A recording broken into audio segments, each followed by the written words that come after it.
انواع تخت خوابا رو میبینید با ابعاد مختلف، 180 در 200 و اون قسمت هم که 160 در 200 بود.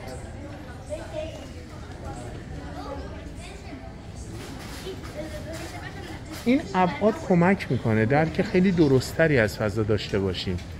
140 در 200 یک نفره تقریبا بزرگ. خب انواع اتاق خوابا رو میبینیم اینجا. در کنار اینکه همه این مبلمان ها نمایش داده شدن، میبینیم که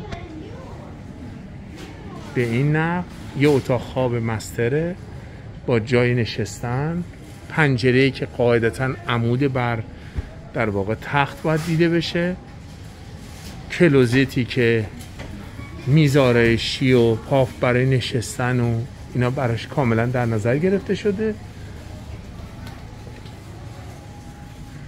و حمامی که میبینید باز 2 تا روشویی داره، توش کاملا ابعاد طوری طراحی شده که طبقه بندی بشه.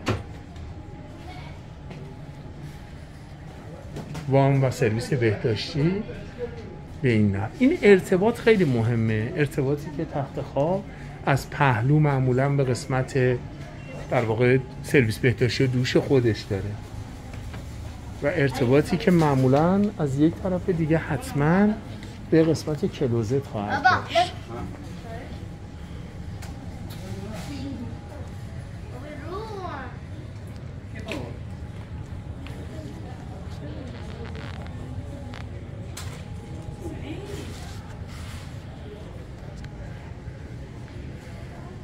این همون یک اتاق کاب و در واقع